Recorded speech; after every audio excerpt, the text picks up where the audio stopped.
Welcome to ECNTRADE Daily Video. Before we begin, it should be noted that any advice is of a general nature only and that your personal circumstances have not been taken into consideration. Hello everyone, my name is Rob Clayton and thank you for joining me.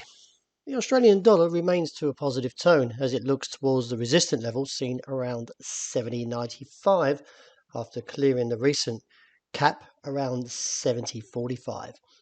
In light of the pattern, I do feel the market is potentially holding to a bullish case, and if we do see a break above 70.95, that would see an extension on to 71.55. I do like the way this is shaping up since the divergence that came in when the market was trading around the 68-69 cent mark, and from the bullish hammer and also with the recent strong candles that should promote further upside potential. Looking at the euro, the market is currently holding a cap at 105.90. I do feel from that 80-90 area, that is, the market may actually progress further as the dollar has weakened somewhat towards the end of late last week. This would see a rise up to 106.45. I'm not overly bullish on this move. I feel the market is just showing a short correction in the recent bear phase before the next down test. The dollar yen is still holding above the key support level, which is at 127, figure 45. Although the technicals are somewhat weak, this level may prove slightly challenging for the bears and actually could see a rebound.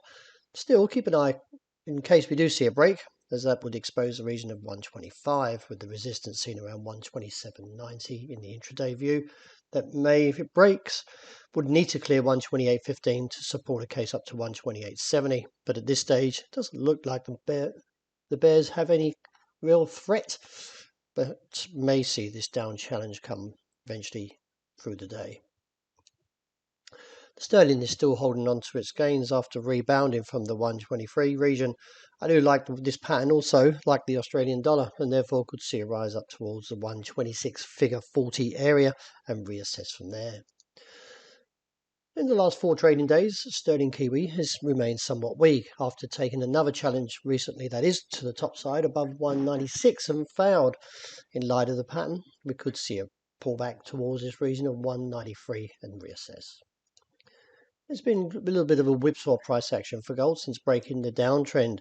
At present, though, the market is still holding on to its gains and could see a rise up towards the region of 1,853. Now, breaking there would see a slight impulse because most probably the market is a little bit short towards the region of 1,870.80. However, the technicals are weak, so this may actually all end up very much to the downside eventually, and if so, would see the view back towards that 1,788 to 92. And finishing up with oil, the market is still maintaining above the level, that is, of 106.4070 after stabbing there just recently. I do feel the market may take one more test up, but like there is a bit of divergence that may come into play here that would see rises up towards the 112, 114 area to fail and eventually see that down test. We do need to see a break of 106. That would give a measured move down towards the region of 102.60, 70. Well, that wraps it for the morning. Thank you for joining me. As always, look out for the intraday report and also the end of the day wrap.